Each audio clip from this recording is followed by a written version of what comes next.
God bless you and welcome once again to the Triumphant Experience. I'm delighted that you have tuned in today, but I want to ask you a question. Have you ever felt that there have been times in your life when your life has been maybe a little less than triumphant? Maybe there have been things that have been going on in your lives that you don't understand. Maybe there are some things you couldn't seem to wrap your mind around. You love the Lord. You've done all you know to do, but it doesn't seem as though things are happening for you.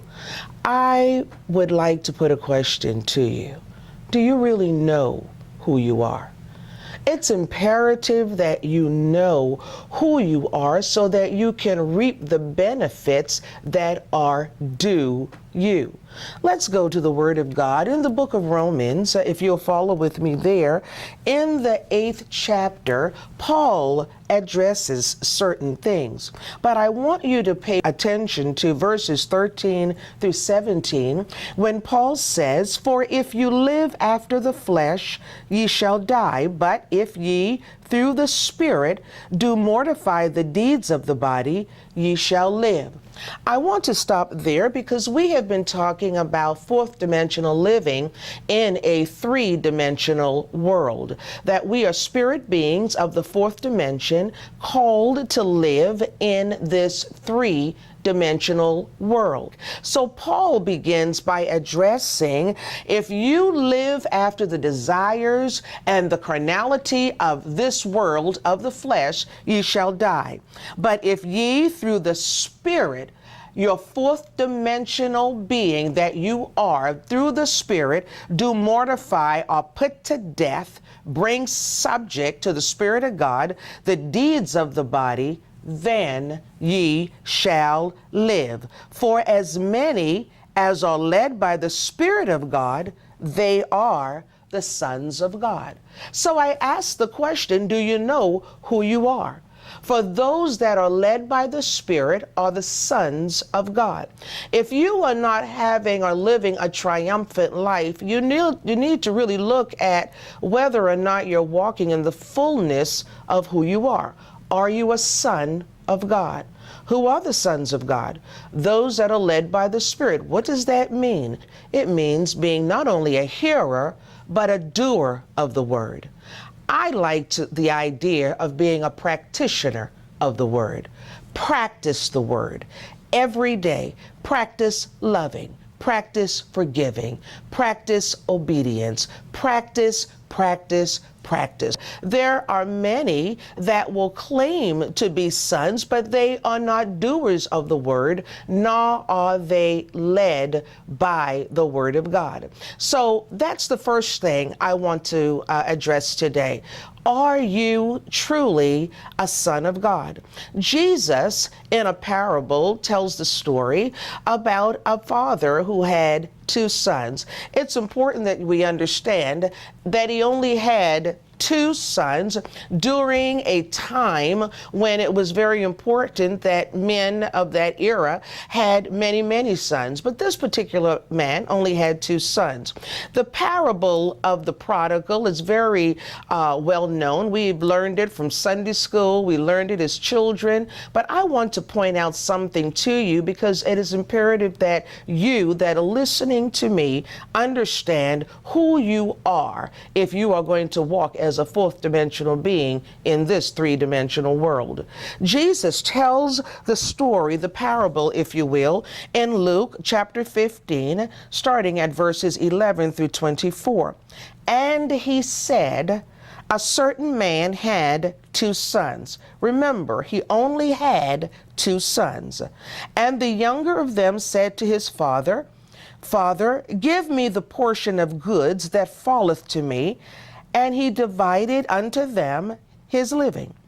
And not many days after, the younger son gathered all together and took his journey into a far country, and there wasted his substance with riotous living. Now, the word of the Lord tells us, Jesus says that this young man came to his father after a while and demanded, if you will, what his inheritance was.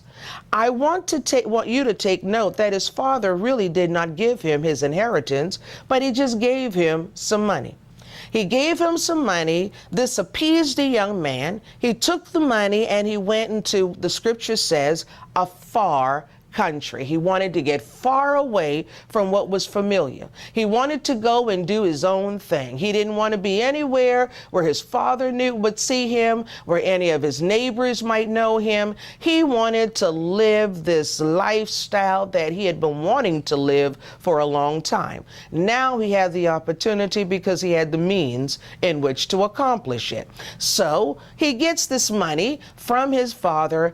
The Bible says he goes into a far country, and there he spends it all with riotous living. What is riotous living? It doesn't take a genius to figure that out. He went and he partied until every dime was gone. He drank it, he smoked it, he used it with women, he did every manner of thing, everything that this world that was common in the country he was in. That's what he did. He could not do these things in his father's house, but he could do it in this new place, this country where he went.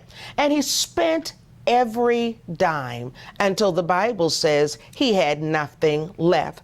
The scripture then picks up and says he went and joined himself to a citizen of that country. He came and joined himself to a citizen of that country, a citizen of that dimension, that world system. He joined himself. He became acclimated to their way of doing things. And so it became just natural for him to want to be a part of what they were. So he joined himself to the citizen because a great famine, the scripture tells us, had hit this country. Death had hit this country. And so now he goes seeking help from a citizen of this country. Well, when he goes there, he doesn't find the kind of help he thinks he should get. The citizen then tells him, yeah, I can help you. Go work in my fields and feed my pigs.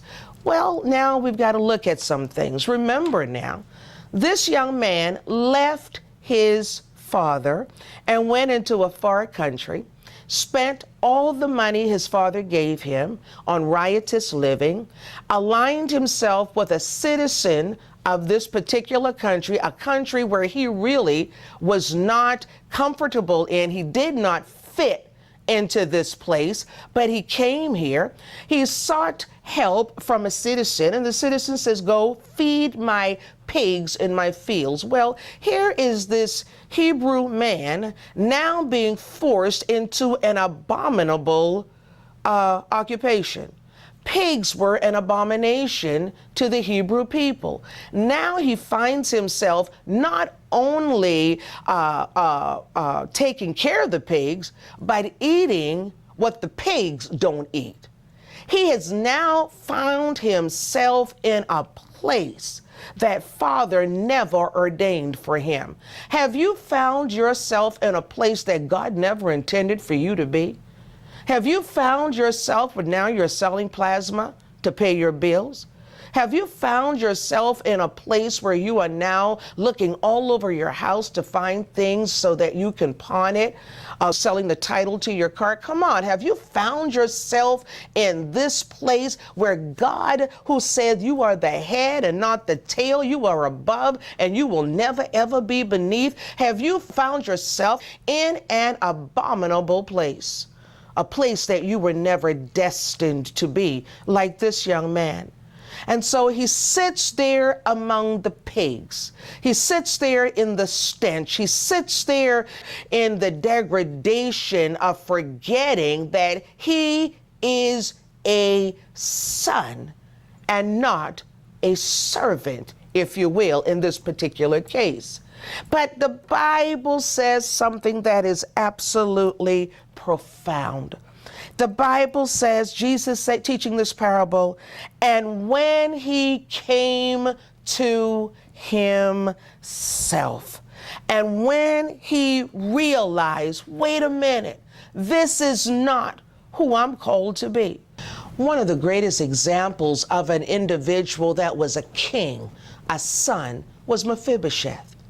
He was the grandson of Saul and the son of Jonathan. It took King David to go and pull him up out of a place called Lo-debar. He was never to be in a place called Lo-debar, a trash heap. He was a king's son, and as such, he was entitled to all the rights and the privileges that a king's son should have. Here we have a young man that is the son of a very prominent man here in the Word of God, and the Bible says this young man finally came to himself. He shook himself as he is walking in the manure of pigs are between his toes. The stench of the pigs are on his clothing, and he now realizes this is not who I am. When, saints of God, are we going to realize that we are the head, we are the lenders and not the borrowers? When are we going to realize that it is us that Jesus has given all power and authority? Shake yourself. You are a son of God. The young man then says to himself, how many hired servants of my father's have bread enough to spare, and I perish with hunger? In other words, what's wrong with me, he's saying. What am I thinking?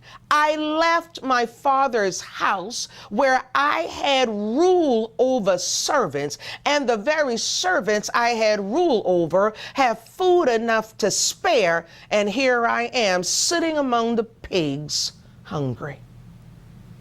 Are you a son?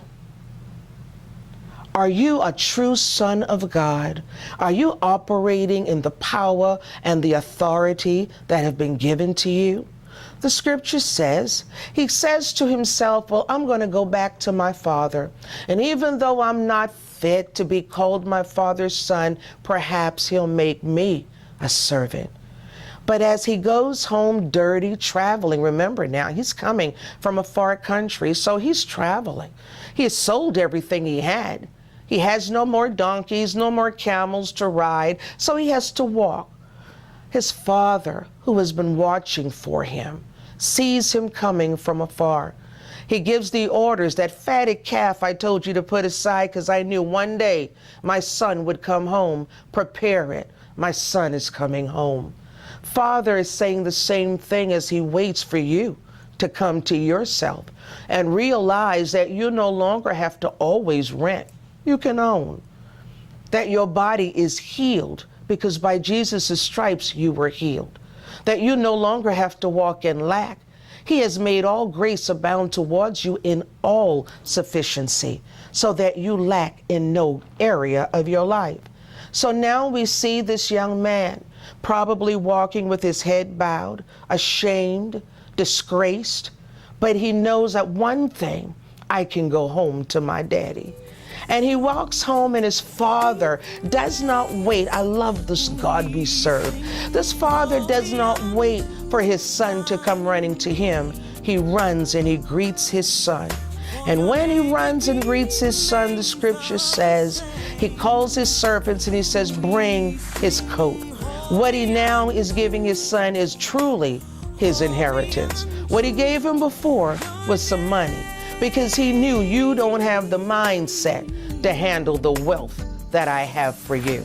Once you leave here, you will go through it and you will not appreciate it. But now that you've come to yourself, now you're fit to handle the inheritance I have for you. So he sends his servants to bring forth the royal coat.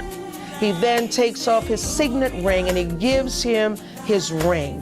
The ring identifies him as the son of his father. He puts shoes on his feet. Not sandals, the Bible is specific, but the shoes, because it speaks of the wealth that is in this home. And he then prepares the fatted calf, because now we're going to celebrate. We're going to celebrate that my son, who was once lost, has come to himself and is home. When you begin to embrace this third dimension, this world system, you're lost. But when you come to yourself, you can walk in the true inheritance that Father has for you as a fourth dimensional citizen. Wealth, prosperity, healing, deliverance, safety, it's all yours as a son of God. Be blessed and have a triumphant experience. Oh, yes, Lord, we do.